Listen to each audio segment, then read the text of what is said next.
It started at 9:17 p.m. on a cold January night in Anchorage, Alaska. I remember the exact time because my phone vibrated against the wooden coffee table, the screen flashing red with an emergency alert. At first, I thought it was an Amber Alert or a test of the emergency broadcast system, something you glance at, then ignore. But the message was short, direct, unnerving. Emergency alert, stay inside until further notice. Do not attempt to leave. No context. No explanation. Just an order. I live alone in a small, one-story house on the outskirts of Anchorage, not far from the woods. I moved here 6 months ago for work, an oil and gas engineering job that paid well but kept me isolated. My nearest neighbor was nearly half a mile away, and the only road leading to my place cut through a dense patch of forest. It was peaceful. Until tonight. I reached for the remote, flipping through news channels, expecting some kind of explanation, terrorist attack, blizzard warning, civil unrest. But nothing. Every channel was running normal programming. I checked social media. Twitter was exploding with confused posts. What the hell is going on? Anyone else in Alaska get this alert? Is this some kind of joke? I glanced outside. My porch light cast a dim glow over the snowy ground, and beyond it, the darkness stretched deep into the trees. Everything was still. Normal. I listened, nothing but the faint hum of my heater and the occasional creak of the old wood. Then, my phone buzzed again. Another alert. Do not attempt to look outside. Do not open any doors or windows. I felt a chill that had nothing to do with the weather. I looked back at the TV, waiting for something, anything, to explain what was happening.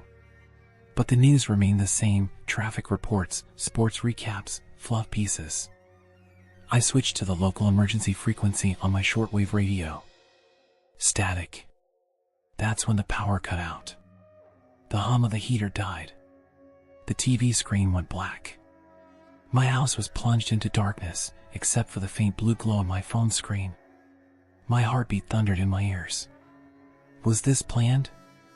A rolling blackout? But why?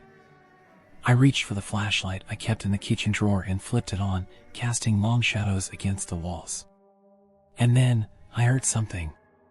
A low, distant sound, almost like a siren, but warped, stretched. It rose and fell, distorted as if it was coming from beneath the ground. It wasn't coming from the city. It was coming from the woods. I moved to my window, instinctively, but then, I remembered the alert. Do not attempt to look outside. I stopped inches from the glass, breathing heavily, my own reflection barely visible in the darkened pane. The urge to look was overwhelming, but something about the wording of that alert made my skin crawl. Then came another noise. A knock. Slow. Deliberate. Someone, something, was at my door. I didn't move.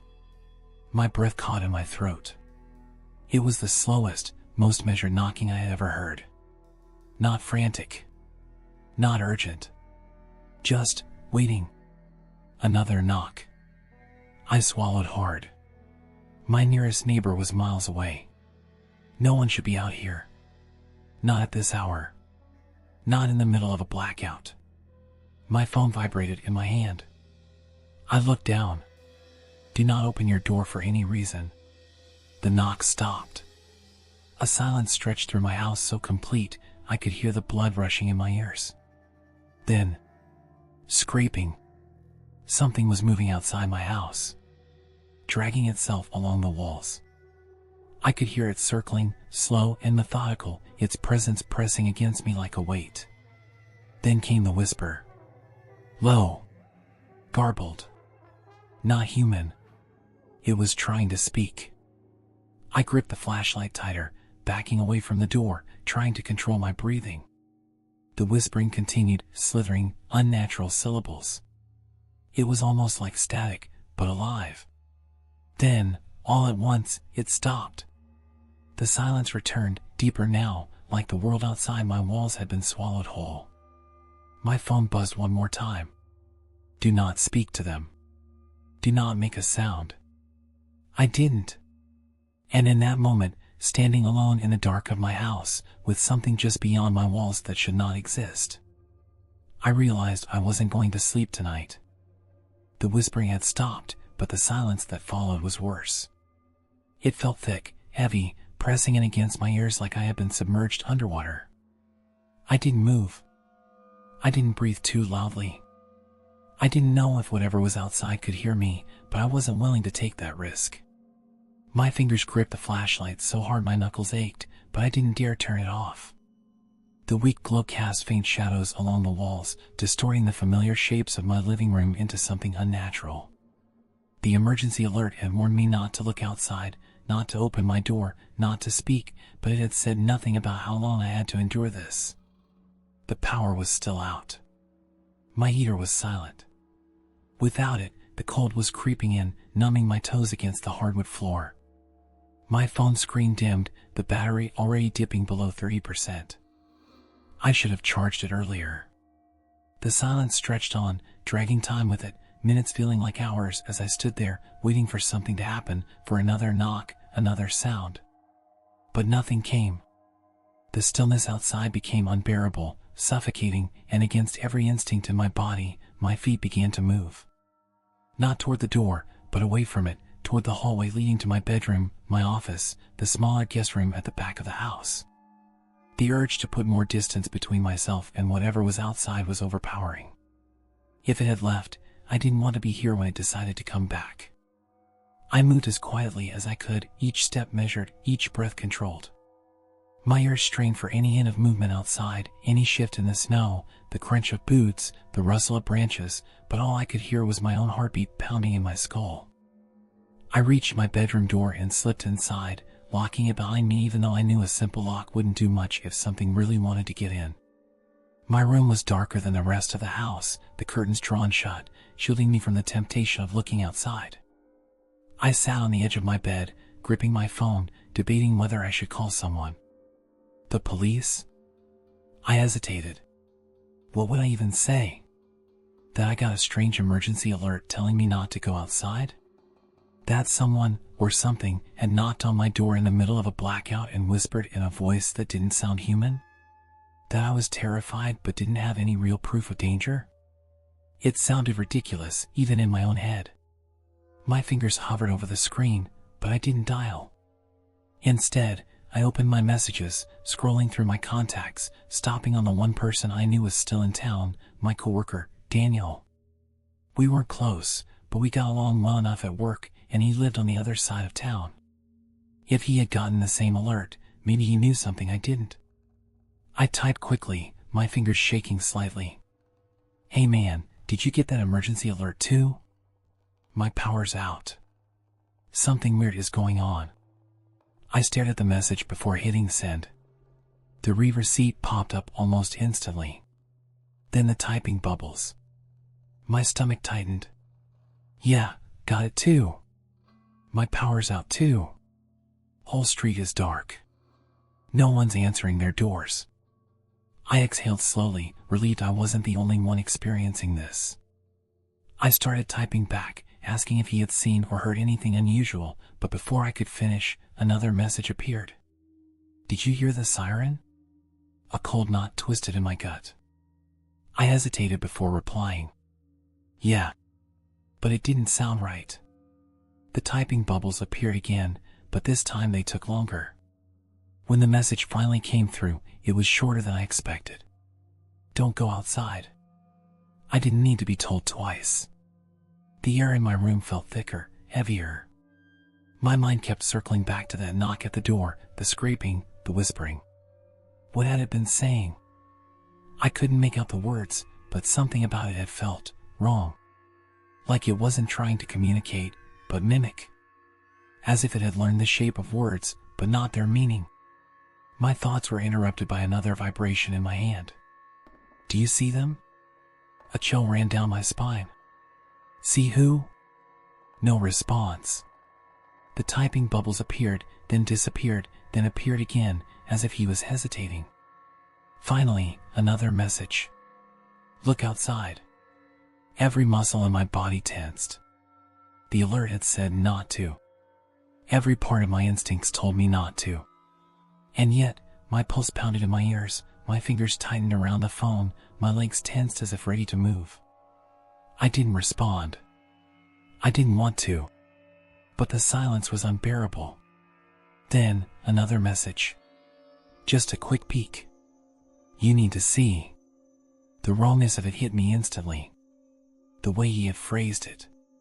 Now I need to see, but you need to see. I stared at my screen, my breath caught in my throat. My fingers hovered over the keyboard, ready to demand what he meant, but before I could, my phone buzzed again. Come outside. A wave of nausea rolled through me. No. Something was wrong. Daniel wouldn't say that. He wouldn't tell me to do the one thing the alert had warned against. My hands were trembling now, my entire body rigid with fear. My phone vibrated again. Come outside. Come outside. Come outside. Over and over, the messages stacked, filling my screen faster than he could possibly type. I swiped up, fumbling to block the number, but before I could, a final message came through. I see you. A breath I hadn't realized I was holding escaped in a sharp, ragged exhale. My stomach twisted into knots, my body frozen. He couldn't see me. My room was dark. My curtains were closed. He couldn't see me. And yet, as I sat there, every nerve in my body screaming at me to move, to hide, to do something, I heard it again. The knock. Slow. Deliberate. This time, it came from my bedroom window. The knock against my bedroom window sent a jolt of cold terror through my body, seizing every muscle into stillness. My breathing slowed, shallow and controlled, as if even the sound of my own breath might be too much. My bedroom was at the back of the house, facing the woods, and no one should be back there. My nearest neighbor was half a mile away. There were no sidewalks, no reason for anyone to be outside my house in the middle of a blackout, in the middle of a night where emergency alerts had warned everyone to stay inside. The knock came again. Not impatient, not forceful, just waiting. My phone vibrated against my palm, and I nearly dropped it.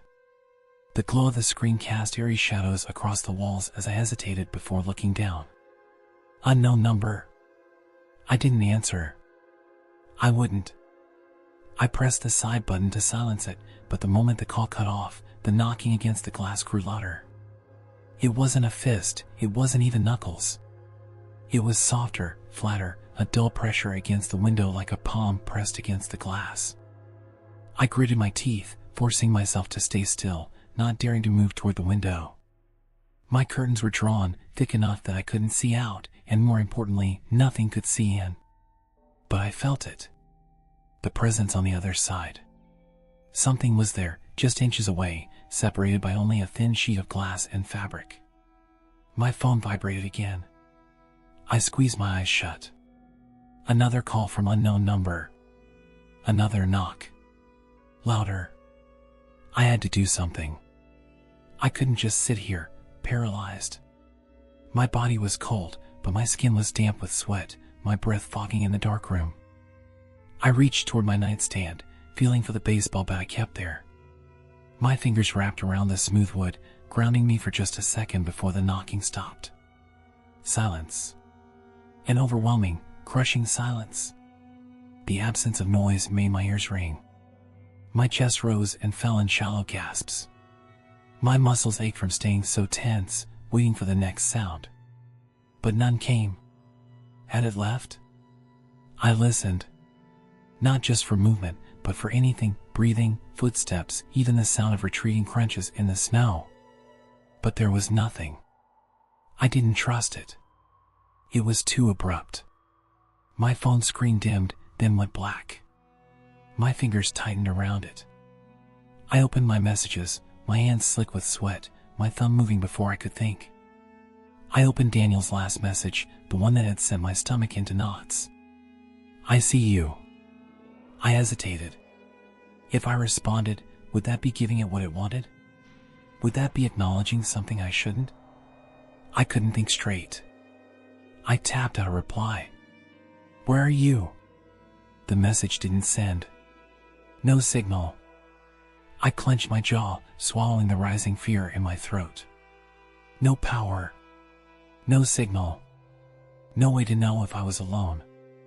I needed a plan. Staying in my bedroom felt wrong, felt trapped.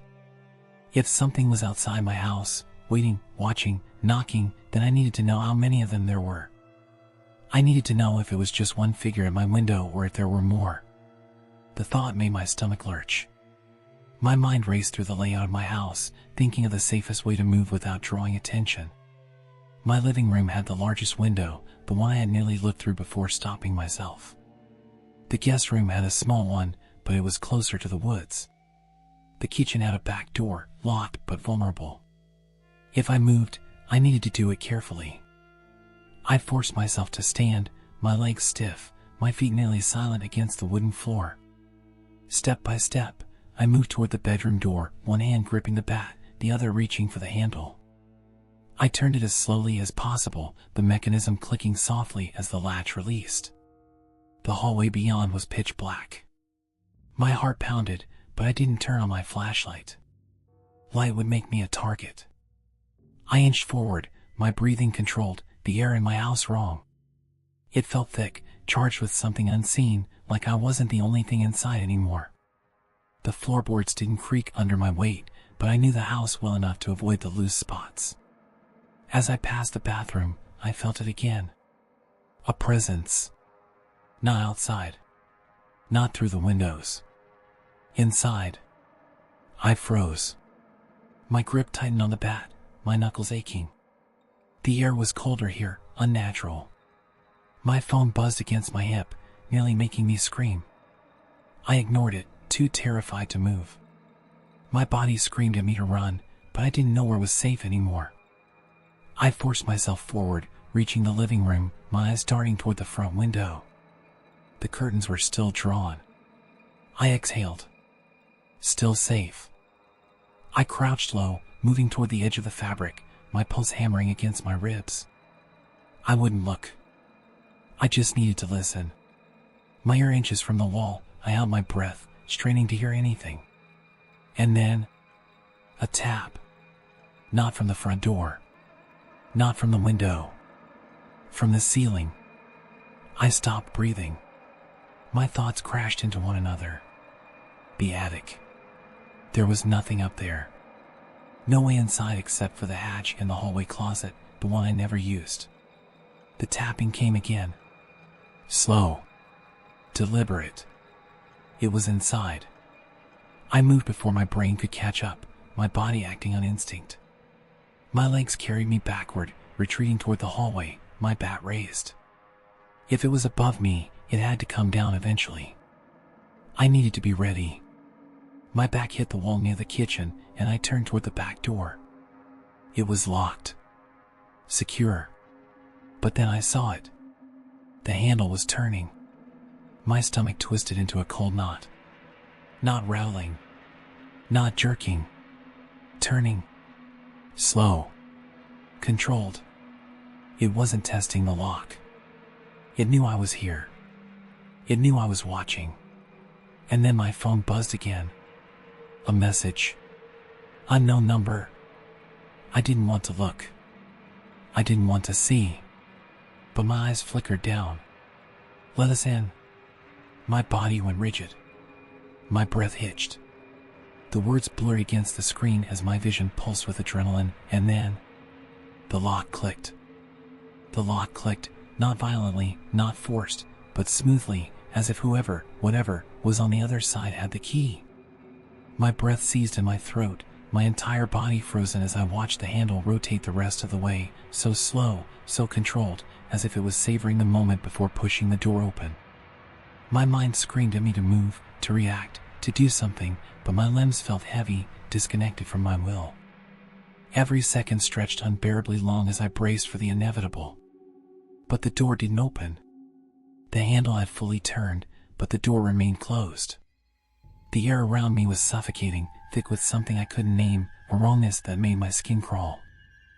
I forced myself to take a step back, gripping the bat so hard my fingers ached, the wood slick in my damp palm. My thoughts were a hurricane of fragmented panic. Did I lock it? Was it already unlocked? Had something gotten inside and was just toying with me now? I didn't know. I couldn't know. I had checked the door earlier. I had been sure it was locked, and yet here it was, the handle fully turned, but the door just barely ajar. My phone buzzed in my pocket again, but I didn't dare look at it. I knew what it would say. I knew that whoever had been sending me those messages, whoever had pretended to be Daniel, wasn't going to stop now. I took another step back, my body so tense I thought my muscles might snap from the strain. My ears strained for any sound beyond the howling wind outside, but there was nothing. No footsteps. No breathing. No rustling of fabric or shifting of weight. Just waiting. Whatever was outside knew I was here. It had seen me move. It was aware. I swallowed hard, the cold air searing against my throat as I forced myself to act. I couldn't stand here forever. My house wasn't big. There were only so many places to go, and if I wasn't careful, I'd back myself into a dead end. My safest bet was the hallway leading to my bedroom. At least there, I had a door I could barricade, a place I could make a stand if it came to that. I moved as silently as I could, keeping my eyes locked on the barely open door as I slipped backward, my movements slow, deliberate. My body screamed at me to run, to put as much distance as possible between myself and that door, but I didn't dare. Running made noise. Running meant it would know exactly where I was. I reached the hallway, feeling the cool drywall against my back as I pressed into the shadows, gripping the bat tighter. The door still hadn't moved. I forced my breathing to slow, my mind cycling through possibilities. Could it still be a person? Someone messing with me? No. People didn't whisper like that. People didn't send text messages telling you to open the door at the exact moment they arrived. People didn't imitate voices. This wasn't a prank. It wasn't a break-in. It was something else entirely. Something I didn't understand. And then the door creaked open. Not all the way. Just a few inches, just enough for the cold air to seep in, for the dark void beyond the threshold to stare back at me. My breath caught. My pulse pounded in my ears. I couldn't see anything, but I felt it. A presence, just beyond my sight, something standing there, watching, waiting. My fingers clenched tighter around the bat, my knuckles turning white. My legs trembled, every instinct screaming at me to move, to do something, but I didn't dare. If I moved now, it would move too. Then came the whisper. Not from the door. From the hallway closet. My entire body turned to ice. The door had been closed. I had been sure it was closed. But now it was cracked open, just a sliver of darkness visible, just enough space for someone, something, to be inside. The whispering was soft, almost melodic, but it didn't sound like words. Not fully. Just the shape of them, the suggestion of language, twisting around my brain like something trying to fit inside. My breath came in shallow gasps as I took an agonizingly slow step away from the closet, my back pressed flat against the opposite wall. There were two of them. One at the door. One inside. A low creak echoed from the closet as the door shifted slightly, the whispering growing fainter, almost playful. My vision blurred at the edges, a dizzy wave of fear washing over me as my mind tried to make sense of it. My feet carried me backward, step by slow step, the bat raised as if that was enough. The whispering stopped. The door stood still. And then, the thing in the closet laughed. It wasn't a natural sound. It wasn't the kind of laugh a person makes. It was wrong, a jagged, broken mimicry of what laughter should be, distorted like a recording being played at the wrong speed. My knees nearly buckled, my vision tunneling as I ran. I didn't care about the noise anymore. I didn't care if it hurt me. I had to get away.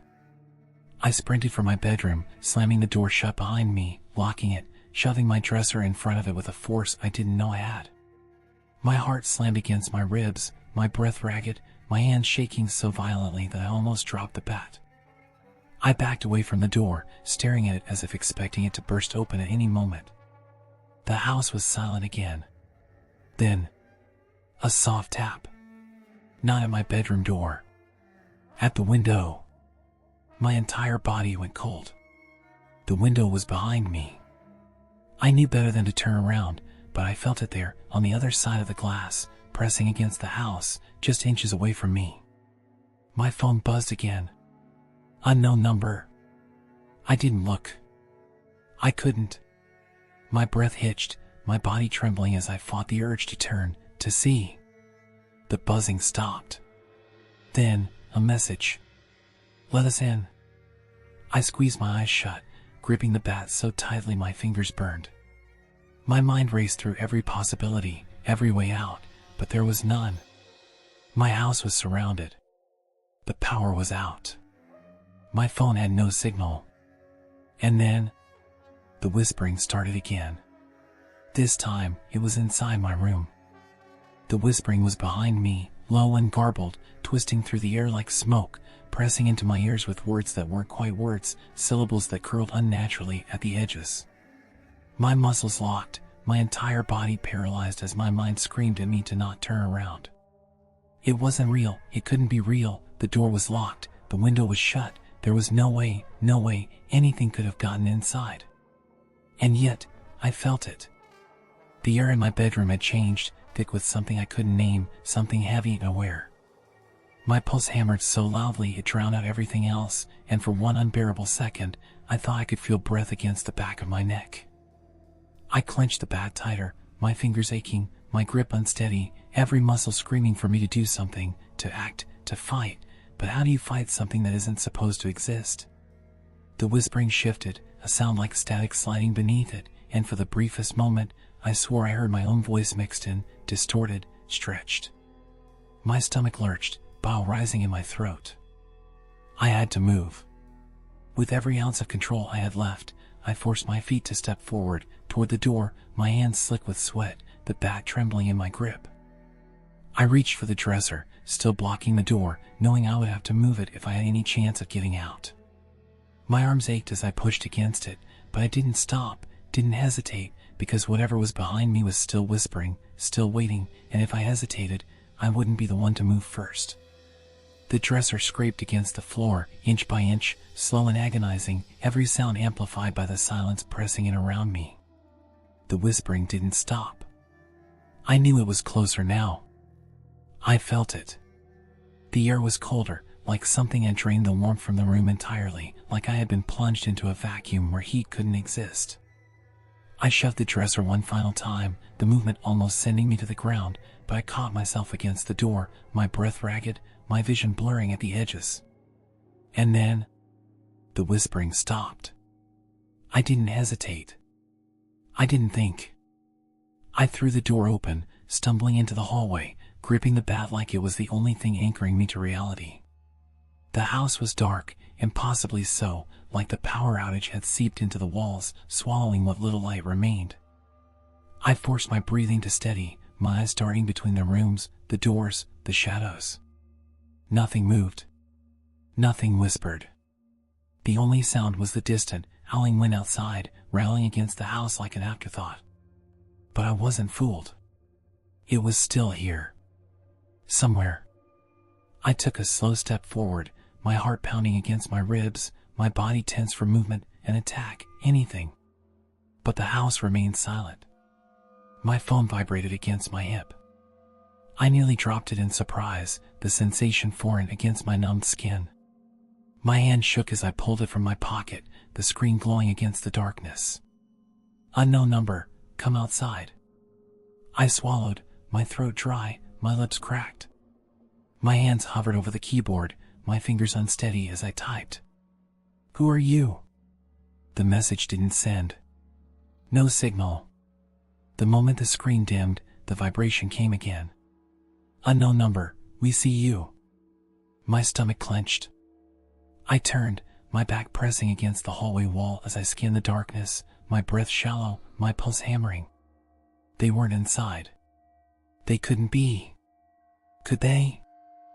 I forced myself to move, slow, measured steps toward the living room, my muscles taut with anticipation. The curtains were still drawn. The door was still closed. But the moment I stepped closer, I felt it. A shift in the air. A presence just beyond the thin layer of fabric. Watching. Waiting. My grip tightened on the bat as I edged forward, my breath slowing, my body pressed against the cold drywall as I raised my hand toward the curtain. I wasn't going to pull it back, wasn't going to look, but I needed to know if something pressed against the other side. I yanked my hand back, my stomach lurching. It was subtle, a shape just barely distinguishable through the fabric, not quite human, not quite right. A shadow, unmoving, just standing there. Waiting. The buzzing in my hand made me flinch. Another message. Unknown number, open the door. I squeezed my eyes shut, shaking my head, my entire body trembling. No. No, I wouldn't.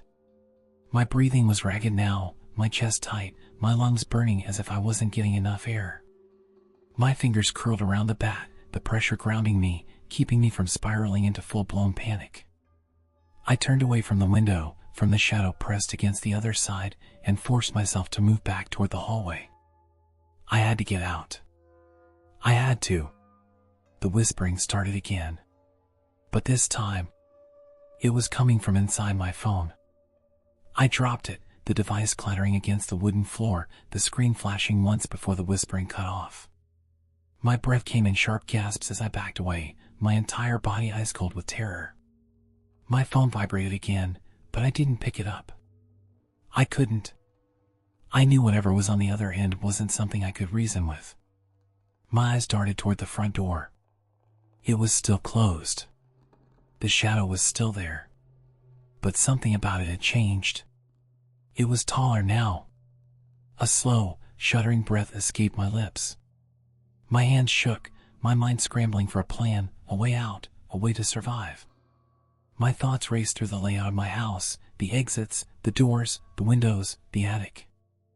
I could get up there, barricade myself in. It was small, cramped, but if I pulled the ladder up, there would be no way for them to reach me.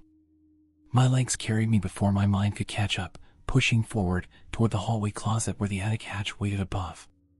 The bat was still clenched in my shaking hands as I reached for the pull string, yanking it down with a force that sent dust cascading around me. The ladder unfolded, creaking as it extended toward the floor. Then, a single, sharp knock at the front door. My heart stopped. My grip on the bat tightened. The knock came again. Slow. Deliberate. Wrong. The vibration in my pocket was the only sound in the silence that followed. My body refused to move, refused to acknowledge what I already knew would be there. Slowly, mechanically, I pulled the phone from my pocket, my fingers numb as I looked at the screen. One final message. Unknown number, we are already inside. The message burned into my vision, the words sinking deep into my bones, a realization colder than the air pressing in around me. We are already inside. My breath hitched, my entire body frozen as I stood beneath the attic hatch, the ladder extended, the open void above me suddenly feeling like a gaping mouth, a trap waiting to be sprung the moment I climbed inside. My mind raced, the logic spiraling. Ow! The door was locked. The windows were shut. I had moved through this house carefully, listened to every sound, tracked every movement. I would have heard something enter. But the truth was worse than that, because if they were already inside, it meant they had been here the whole time. My hands trembled around the bat, my legs weak beneath me, my body caught in an unbearable indecision, run or hide? Fight or flee? The whispering started again. Everywhere. It didn't come from the door this time. It didn't come from the windows, from my phone, from the closet or the attic. It was in the walls. A suffocating, curling static, seeping through the very structure of the house, coiling around me in murmured syllables that were just barely on the edge of comprehension. My knees nearly buckled. I backed away from the attic ladder, from the empty darkness above, the whispering inside growing louder, more layered, closer. I turned sharply toward the living room, my eyes locking onto the window, the curtain still drawn, but the shadow behind it was gone. The air in my lungs froze. My vision blurred at the edges. It had been there seconds ago. It had been watching. Where had it gone? I spun toward the hallway, bat raised, my pulse hammering against my ribs as I tried to listen through the suffocating hum of whispers. Every corner of my house now felt like a doorway into something I didn't understand, something that had already let itself in. My phone buzzed again. I didn't want to look, but my shaking fingers lifted the screen, a new message flashing beneath the last one. Don't move. My stomach twisted. My muscles locked on instinct. Why? Why not move? What was here? I swallowed hard, my pulse a frantic drumbeat in my ears. My fingers hovered over the keyboard, hesitant, unsure if responding meant inviting something closer, but I had to know. What do you want? The moment I hit send, the buzzing started again, not one message, but several, my screen lining up in rapid succession, the words stacking over one another, filling the screen, my chest tightening with every single one. Don't move. Don't move. Don't move. Don't move. My throat closed. My fingers tensed.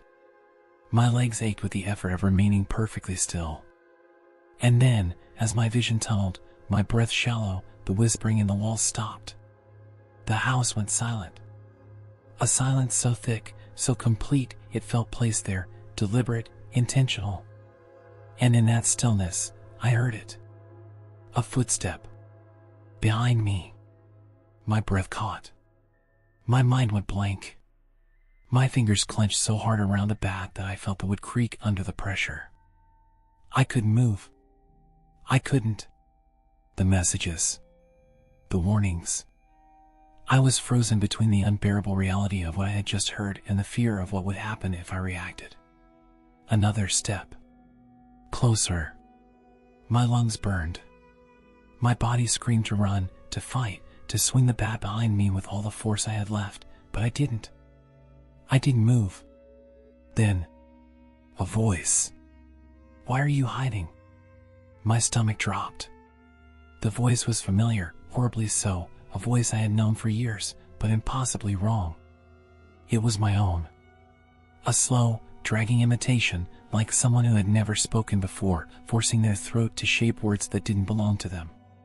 My body was trembling now, sweat slick against my skin despite the freezing air, my breath coming out in short, uneven bursts.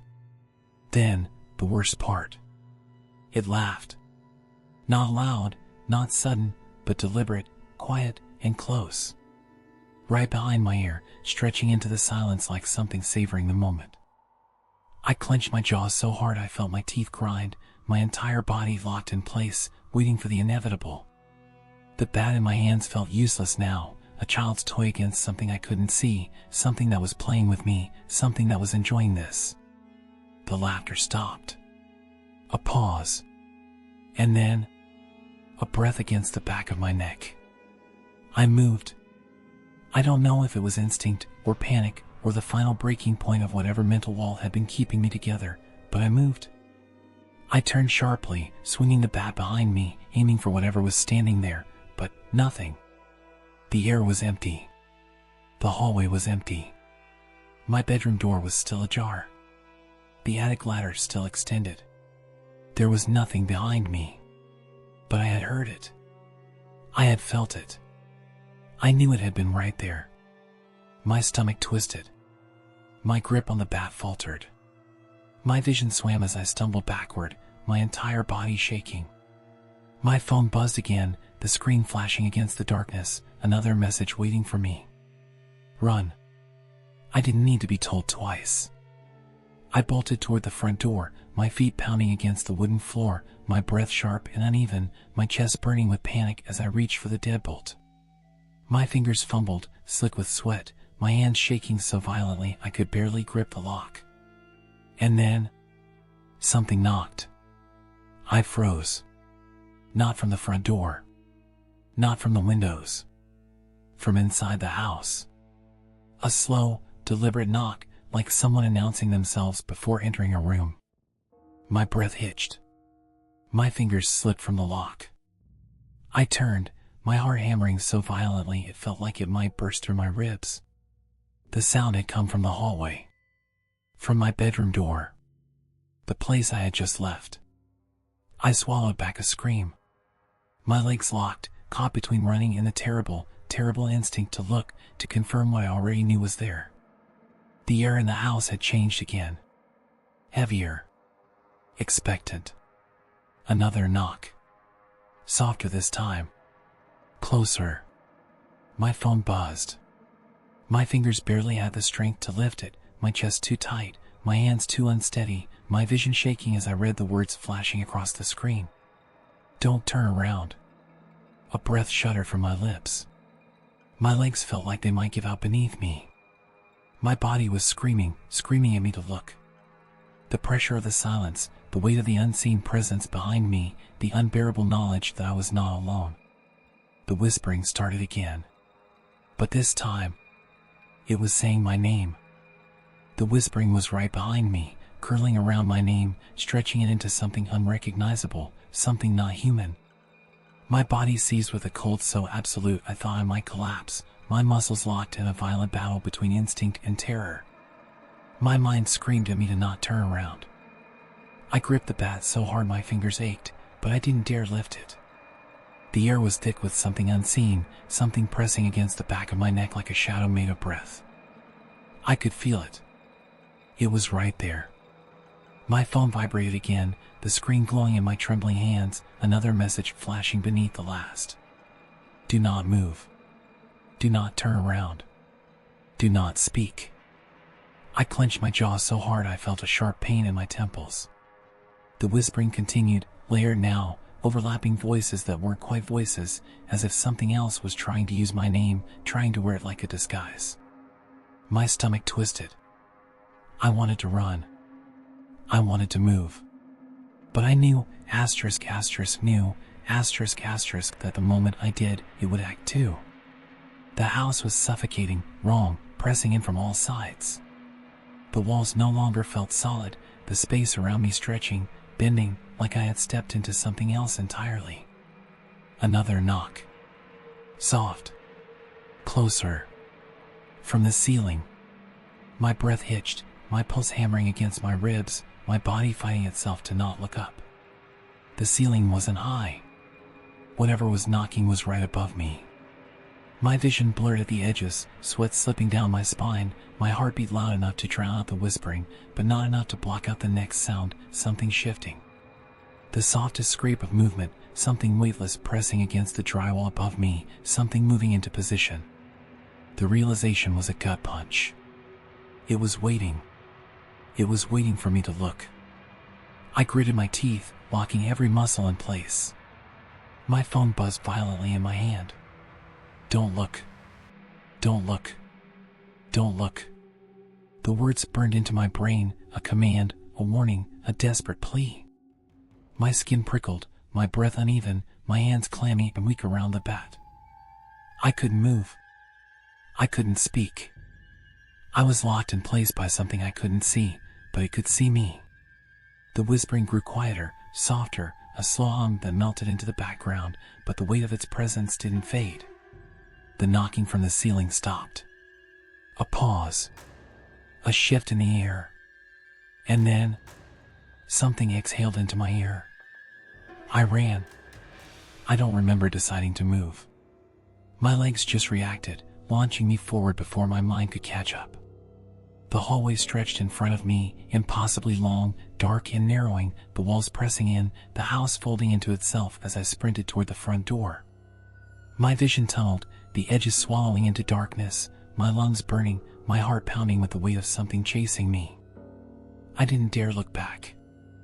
I wouldn't. I slammed into the door, fingers fumbling for the lock, twisting, yanking, pulling, my mind screaming at me to hurry, hurry, hurry. The door wouldn't open. Panic surged through me like ice, my body convulsing with the force of pure terror. I yanked at the handle, twisting, pulling, my breath ragged and broken. Locked. It was still locked. The whispering was getting closer, louder, inside my head. I turned my phone over, my fingers barely able to hold it steady as I read the message waiting on the screen. It's not the door that's locked. A breath. Not mine. Right next to my ear. I spun, my vision flooding with movement, my mind barely able to register the thing standing inches from me. It was tall, stretched, its head nearly brushing the ceiling, its skin too pale, too smooth, almost human but not quite. Its arms hung at its sides, too long, fingers curled in slow, unnatural twitches. And its face, it didn't have one.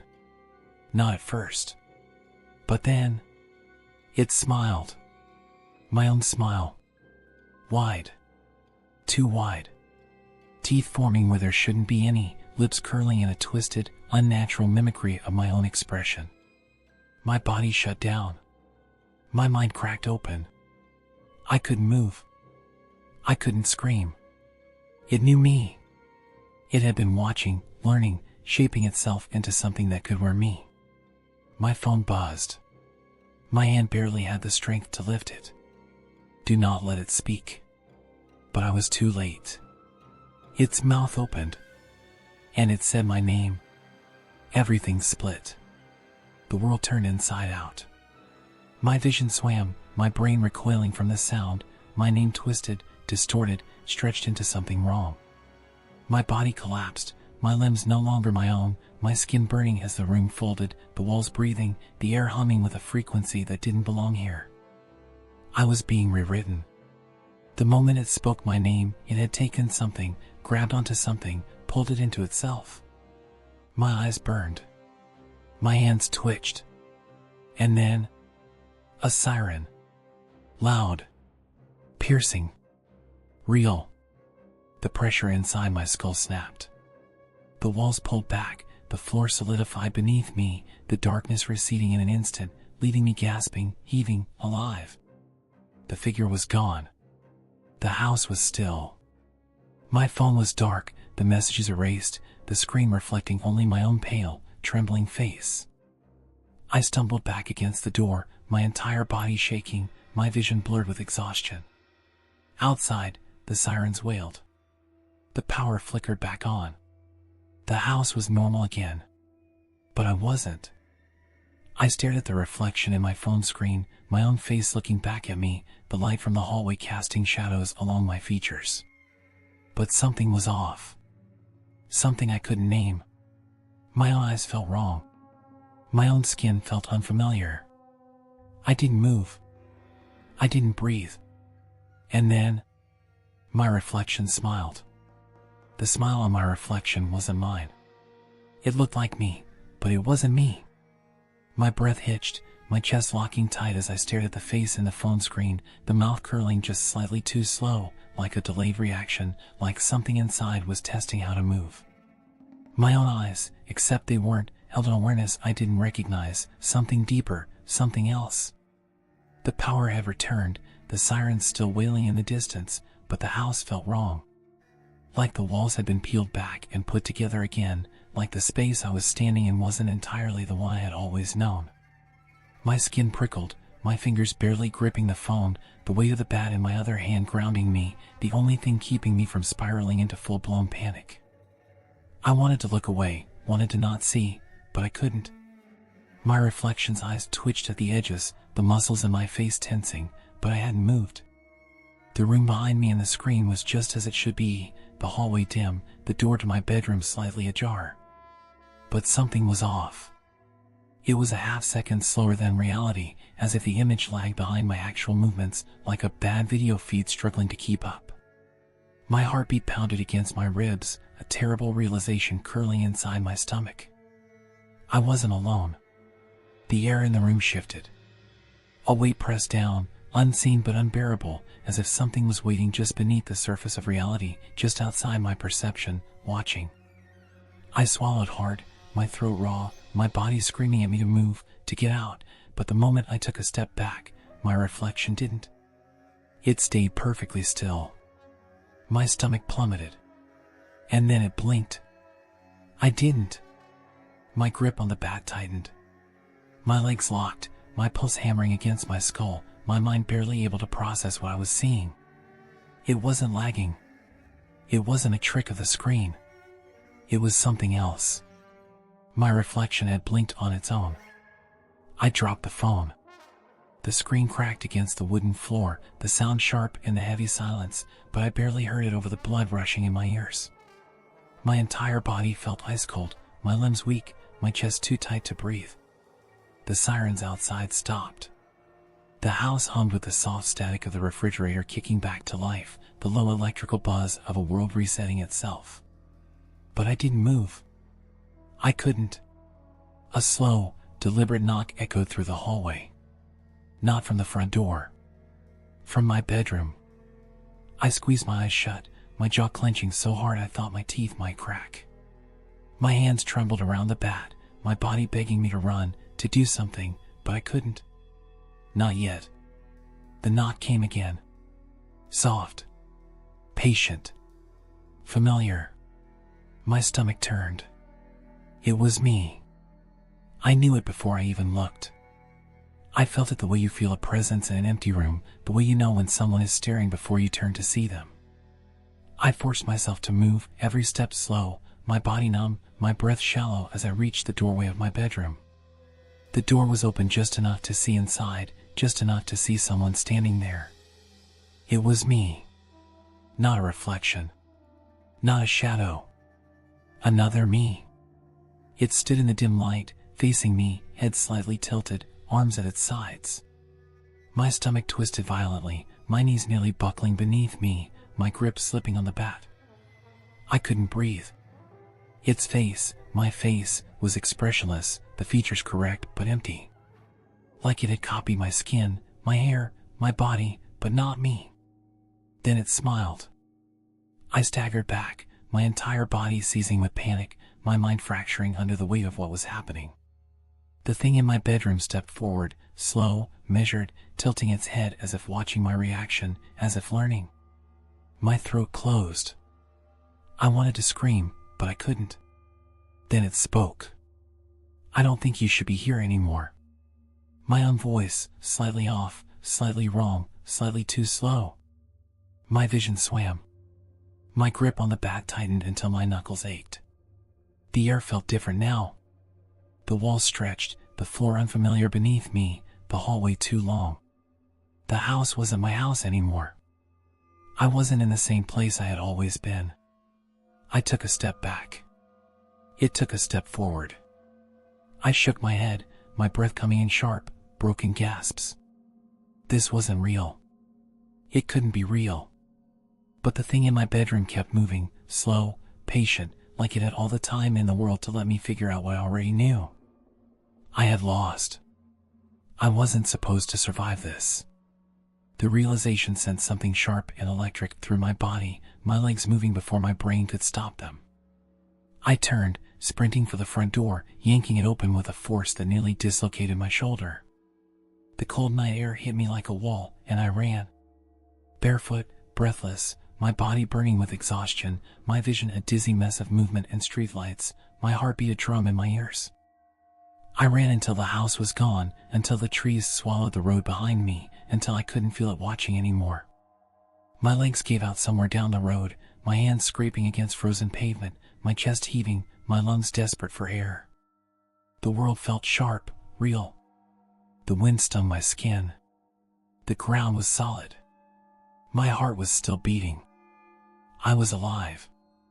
I didn't go back. I never went back. By morning, the emergency alerts were gone, wiped from my phone like they had never existed. No news, no explanation, no sign that anything had happened at all. My house was still there, standing quiet at the edge of the woods, but I wasn't in it anymore. I didn't go back for my things. I didn't tell anyone what had happened. Because some part of me knew, if I returned, I wouldn't be the one leaving.